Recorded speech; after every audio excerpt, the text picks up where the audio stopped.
After years of struggling to win over my cold mother-in-law and dealing with lies from my own mother, I finally reached my breaking point and took a stand. Hi everyone, I wanted to get your opinion on something that happened to me a few days ago. I, Bridget 35 female, have been married to my husband Archie 37 male for almost 10 years now. Our love story kicked off in a pretty unexpected place, a cozy coffee house. Archie, being the charming guy he is, mustered up the courage to ask me out, and the rest, as they say, is history. Now, as for what we do, well, Arch is in sales, always being a smooth talker, which I guess explains how he won me over. And me? I work as a graphic designer, putting colors and shapes together to make things pop. Our dating life was pretty sweet, nothing too fancy. Just a lot of laughs, late-night talks, occasional movie nights cuddled up on the couch. But here's the kick. Our wedding wasn't exactly your fairy tale affair. Nope, it was more of a whirlwind shotgun-style event. You see, not long after we started dating, surprise, surprise, I found out I was pregnant. Cue the panic mode. We were both pretty young and hadn't really thought about tying the knot just yet. But life has a funny way of throwing curveballs, right? So, there we were, faced with impending parenthood and the decision of what to do next. We talked it over, weighed our options, and decided to take the plunge, quite literally, into marriage. And let me tell you, planning a wedding in record time is no joke. We scrambled to organize a small ceremony, rounding up family and friends to witness our whirlwind union. But you know what? Despite the rush and the chaos, it felt right. Surrounded by loved ones, we exchanged vows, promising to stick by each other through thick and thin. And you know what else?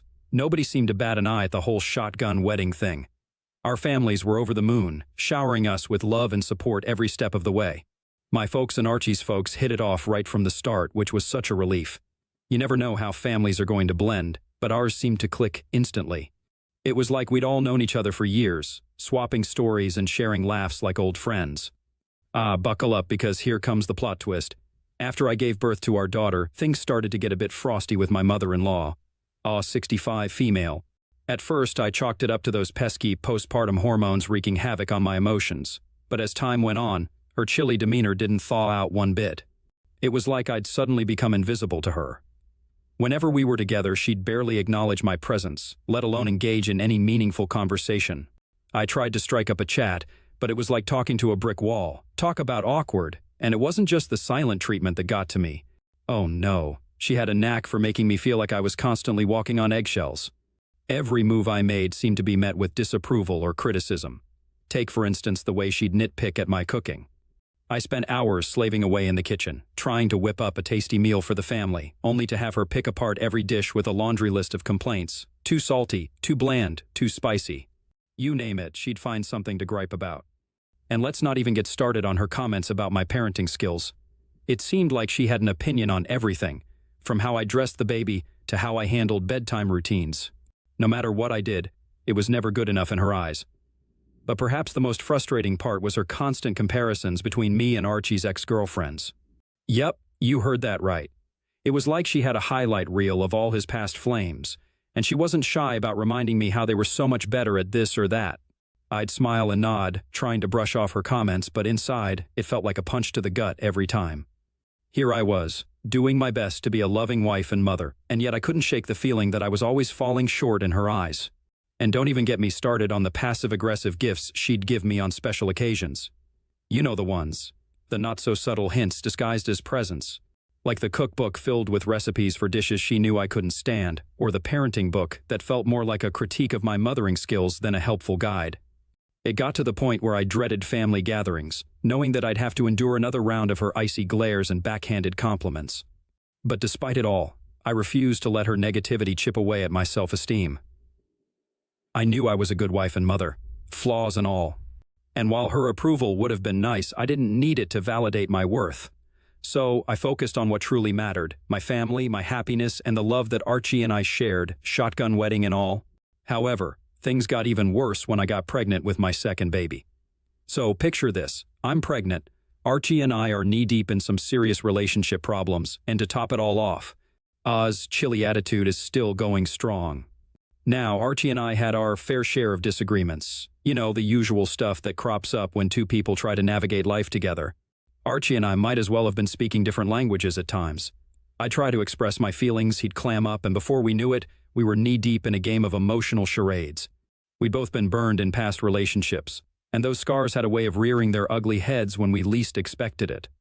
It's hard to let your guard down when you've been hurt before, but therapy helped us start to mend those broken pieces. Between work, household chores, and the general chaos of everyday life, it felt like Archie and I were ships passing in the night. We'd become experts at coexisting, but somewhere along the way, we'd forgotten how to truly connect, and with a kid and another on the way, we were also under a lot of financial stress. Money might not buy happiness, but let me tell you, it sure can cause a whole lot of headaches. We'd argue about budgets, splurges, long-term goals, until we were both blue in the face. Enter therapy, our saving grace in the midst of the chaos. Week by week, we'd sit down with our therapist and unpack all the baggage we'd been carrying around. They helped us learn new communication strategies, rebuild trust, carve out quality time, and tackle our financial woes head-on. Over time, our financial situation also got better. Archie switched jobs and got a huge pay raise. As if dealing with our own relationship struggles wasn't enough, throw in a pregnancy and my mother-in-law's cold shoulder. And you've got a recipe for emotional overload. Every snide remark, every passive-aggressive gesture, it all felt like salt in the wound. I'd be lying if I said it didn't take a toll on me. There were days when I felt like I was drowning in a sea of negativity, struggling to keep my head above water. And with another baby on the way, the pressure felt 10 times heavier. Even after I had another baby, she would come and talk to Archie and talk to the children, but be cold to me. You'd think adding another little nugget to the family would soften her up a bit, but nope. She stayed as icy as ever. She'd breeze into our home, showering Archie and the kids with affection, while I got the cold shoulder treatment. It was like a broken record, her nitpicking every little thing I did, from how I dressed the kids to how I folded the laundry. Nothing escaped her eagle eye. And let me tell you, trying to juggle the demands of 2 little ones while dealing with her constant criticism? Talk about exhausting. Archie and I were doing our best to navigate the wild ride of parenthood with 2 kiddos in tow. It was a whirlwind of diapers, late-night feedings, and endless rounds of peekaboo. But amidst the chaos, we found moments of joy, watching our kids grow and learn, their laughter filling our home with warmth. As for, well, she seemed to have a knack for finding fault in everything I did, even when it came to raising the kids. Like the time she dropped by unannounced and caught me feeding my daughter's store-bought snacks. You'd think I committed a cardinal sin, the way she carried on about the importance of homemade meals. Or how about the time she critiqued my choice of daycare for our eldest? According to her, I should have done more research, visited more facilities, yada yada yada. Never mind the fact that I'd spent weeks scouring the internet and touring daycare centers to find the best fit for our family. I also hated her unsolicited advice on discipline. Every tantrum, every time out, she had an opinion on how I should handle it. It was like she thought she knew better than me, the woman who actually spent day in and day out with the kids. But despite her constant interference, Archie and I were determined not to let her negativity affect our family dynamic. We leaned on each other for support, finding strength in our love and commitment to each other. And you know what? It made us stronger and more resilient in the face of adversity. Everything took a surprising turn at my mother-in-law's 65th birthday bash, which went down just last weekend. Picture this. We're all dolled up, heading to the party, ready to celebrate this milestone moment. And let me tell you, I put some serious thought into her gift. Now, picking out a present for someone who's been less than warm and fuzzy toward you? Not exactly a walk in the park. But call me optimistic. I figured maybe, just maybe, this could be the olive branch we needed to thaw out the icy vibes between us. After much deliberation, I settled on a pair of stunning diamond earrings. They were similar to a set she'd had years ago but had unfortunately misplaced. I thought, hey, what better way to show her I care than with a thoughtful gift that harkens back to happier times? So we roll up to the party, gift in hand, ready to make nice and put on a brave face. And you know what? Everything seemed to be going swimmingly. People were laughing, chatting, the whole shebang. I handed over my carefully chosen present. A smile plastered on my face, hoping against hope that this would be the olive branch we needed to mend fences. And for a fleeting moment, it seemed like maybe, just maybe, she actually liked it. But then, just as quickly as the moment came, it vanished. Her expression remained as inscrutable as ever, leaving me to wonder if I'd missed the mark once again. The rest of the party went off without a hitch, cake, candles, the whole 9 yards, but deep down I couldn't shake the feeling that something was off. It was like a cloud looming over an otherwise sunny day, casting a shadow of doubt over my attempts to bridge the gap between us. However, just when I thought everything was going smoothly, I overheard my mother-in-law, talking to my sister-in-law, about how I have the habit of showing off, and that's why I gave her the diamond earrings." Her words cut deep, like a knife to the heart. She accused me of having this habit of showing off, implying that my gesture of giving her the diamond earrings was nothing more than a flashy attempt to win her favor. Ouch. I mean, talk about adding insult to injury. Here I was trying to extend an olive branch, and she goes and twists it into something ugly and malicious. It felt like a slap in the face, to be honest. Like, no matter what I did, it was never good enough for her. So you can imagine the whirlwind of emotions swirling around inside me when I confronted her about it in the kitchen. My heart was pounding. My palms were sweaty. I was a nervous wreck, to say the least. But I couldn't just let her words slide. I needed to. No, did she really think I was trying to show off? Was that how she saw me after all this time? It was like a dagger to the heart, hearing her words echo in my mind. And her response? Well, let's just say it didn't exactly ease my troubled mind. She brushed it off, saying something about how giving her diamond earrings wasn't the smartest move, considering our financial situation. Like that was supposed to make it better somehow, but I wasn't about to let her off the hook that easily. I pressed her, asking if she truly believed I had ulterior motives behind my gift. Did she think I was trying to buy her affection, to win her over with flashy baubles and empty gestures? Or was I just trying to win over my mother-in-law?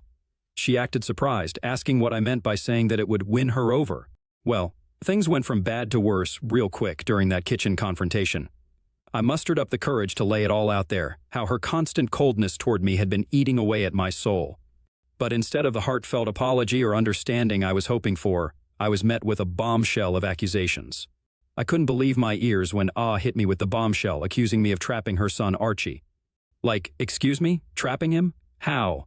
Last time I checked, it takes two to tango, and Archie was just as much a part of this whirlwind romance as I was. I was floored, to say the least. Trapping him? What on earth was she talking about? I demanded answers, desperate to get to the bottom of this twisted tale she seemed to be spinning. She said she knows the truth. My mother, Jane, 63, female, told her the truth long ago. I had no idea what she meant, so I pressed for more information. And according to AAAA, my mom spilled some sort of secret about our shotgun wedding, that I had supposedly baby-trapped Archie into marrying me by getting pregnant. And not just once, but twice. She accused me of purposely getting pregnant again when Archie and I were going through a rough patch just so he wouldn't leave me. I was floored, to say the least. It was like a punch to the gut hearing such outrageous accusations coming from someone I thought I could trust. I mean, how could my own mother feed into such hurtful lies? And why would even believe such nonsense? But despite the disbelief swirling inside me, I knew I had to set the record straight. I squared my shoulders, looked straight in the eye, and told her in no uncertain terms that she was dead wrong. I told her how I never once manipulated or coerced Archie into marrying me. Heck, I didn't even bring up the topic of marriage after I found out I was pregnant that first time. It was Archie who made the decision to propose, not me. And as for getting pregnant again during rough patches in our relationship, that was nothing more than a cruel fabrication. Sure, Archie and I had our fair share of ups and downs, but never, not once, did I resort to such manipulative tactics to keep him by my side. I could feel the anger bubbling up inside me, fueling my determination to set the record straight. I told that if she wanted the truth, she could ask her own son. He would set her straight, no doubt about it. I called Archie to the kitchen and told him everything. Archie couldn't believe what he was hearing. He reassured telling her that I never pressured him into marriage. It was his decision all along. Heck, he'd made up his mind long before I even got pregnant that first time. It was a relief to have him by my side, backing me up with the truth. Reaction? Well, let's just say she was eating humble pie. She realized her mistake, owned up to her misjudgment, and offered up a heartfelt apology for all those years of being cold and standoffish toward me. But even as she apologized, a knot formed in the pit of my stomach. Sure, it felt good to have her finally acknowledge her wrongs, but the damage had been done. Years of frostiness and hostility, all because of a lie spun by my own mother. I couldn't shake the feeling of betrayal, knowing that someone I should have been able to trust had been spreading hurtful lies about me behind my back. It was like a stab in the heart, realizing that the woman who brought me into this world could betray me in such a callous way. So even as apologized and Archie reassured me, I couldn't shake the feeling of unease lingering in the air. How can I move past this? How could I trust my own mother again, knowing that she'd been the source of so much pain and heartache? So I decided that I needed to see my mother immediately. I sent Archie and the kids packing, hopping into a cab, and made a beeline for my mother's place, which was a good hour away. As I sat in the back seat, the tension in the cab was palpable, my mind racing a mile a minute, thoughts swirling around in a chaotic whirlwind. How could my own mother betray me like this? What had I done to deserve such betrayal? With each passing mile, my anxiety only grew, gnawing away at my insides like a ravenous beast. I needed answers, and I needed them now. So I braced myself for the confrontation that awaited me, steeling my resolve as we drew closer to my mother's doorstep. When I finally arrived, I wasted no time. I barged through the front door, my heart pounding in my chest as I confronted my mother head-on. I laid it all out on the table, recounting Ah's accusations and demanding to know the truth. At first, my mom tried to deny it, brushing off my concerns with a dismissive wave of her hand.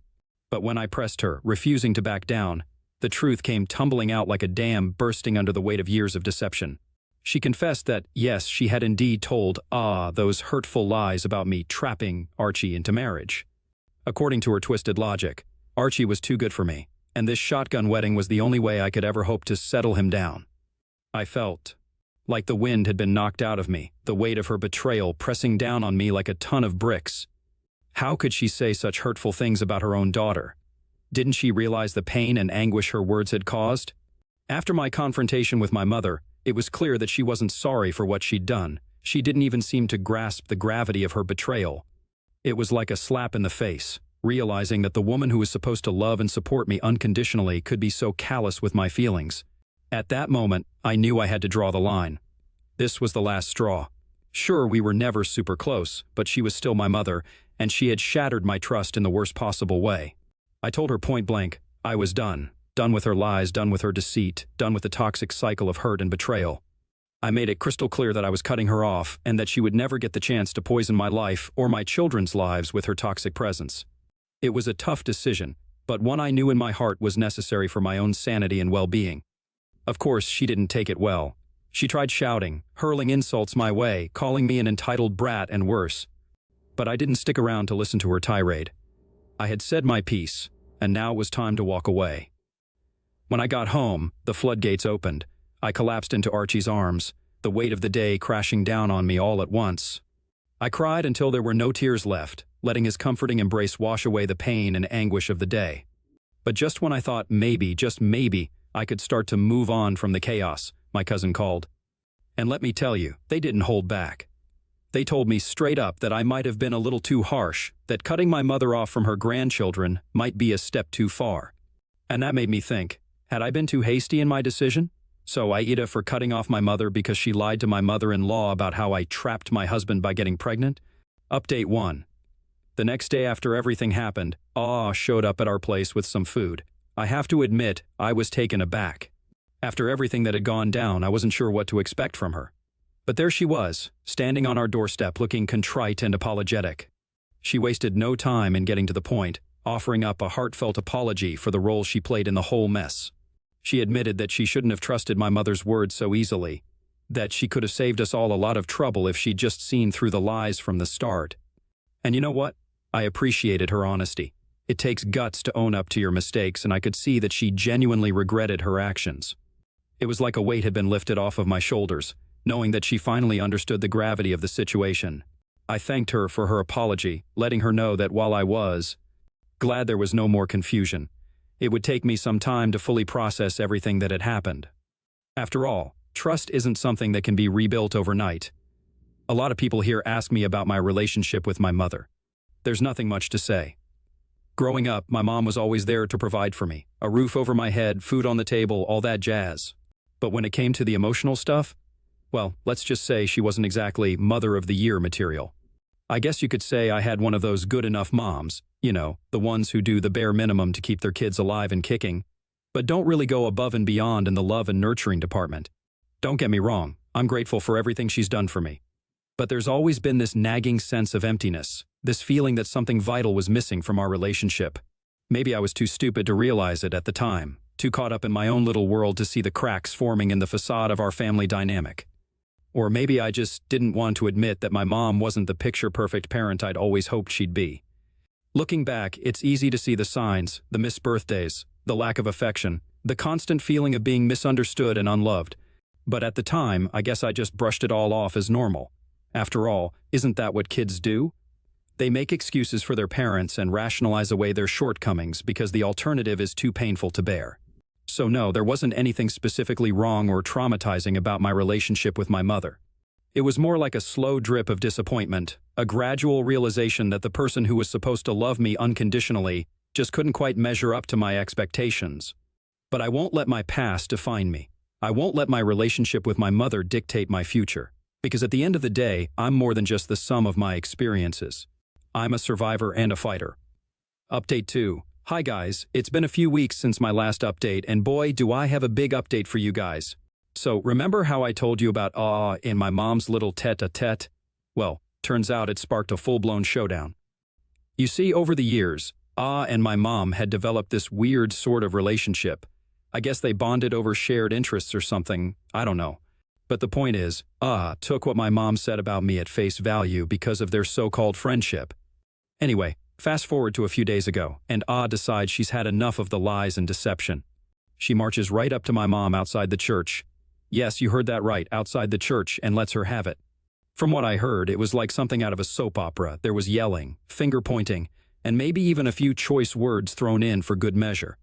Needless to say, it caused quite the scene, and pretty much everyone in our circle got wind of it. Now, you'd think my mom would be mortified, right? I mean, getting called out like that in public, talk about embarrassing. But knowing her, she probably just brushed it off like it was no big deal. As for well, I think she felt pretty relieved to finally get everything off her chest. It was like a weight had been lifted, knowing that she'd stood up for me and set the record straight once and for all. But my mom wasn't going to take it well. She didn't call or text me after I confronted her, but she did start calling me after I humiliated her. Suddenly, my phone starts blowing up with voicemails from her, all angry, all blaming me for her newfound misery. She went on and on about how I was ruining her life, how none of her precious church friends would even look her way anymore. But you know what? Not once did she utter a single word of apology to me. Now, normally, I might have caved and called her back, tried to smooth things over like the dutiful daughter I'm supposed to be. But not this time. No, sir, I've had enough of her lies and manipulation. So I made a decision. I'm not going to stoop to her level. I'm not going to engage in her toxic games anymore. I'm cutting her off for good, and I'm not looking back. Sure, it's a tough pill to swallow, knowing that I'll never have the mother-daughter relationship I've always longed for. But sometimes you've got to put your own mental health and well-being first, even if it means cutting ties with family. Update 3. Hey folks, it's been a minute since my last update, and let me tell you, a whole lot has gone down since then. So, remember how I said I was ready to cut ties with my mom for good? Well, turns out life had other plans for me. Just when I thought I was done with her lies and manipulation, my mom started showing signs of dementia. And let me tell you, it hit me like a ton of bricks. Here I was ready to wash my hands of her once and for all, and suddenly I was faced with this heartbreaking reality. As her only daughter, I couldn't just turn my back on her, no matter how much she'd hurt me. It was tough seeing her like that, confused, frightened, not even recognizing her own daughter. It was like a punch to the gut, knowing that the woman I once knew was slipping away before my very eyes. For a while, my cousin has stepped in to help out, staying with her and providing the care she needs. But if her condition gets worse, we will have to opt for a nursing home where she can get full-time care. So, as I stand on the brink of this new chapter in my mom's journey, I can't help but feel a mix of emotions, sadness, yes, but also a glimmer of hope. Hope that she'll get the care and support she needs, and hope that she'll find some measure of peace and comfort in her final days. And to all of you who've been following along on this roller coaster ride with me, I just want to say thank you. Thank you for your kind words, your support, your encouragement. It means more to me than you'll ever know. And who knows, maybe, just maybe, this new chapter will bring with it a sense of healing and closure for me, my mom, and for our entire family. Here's hoping.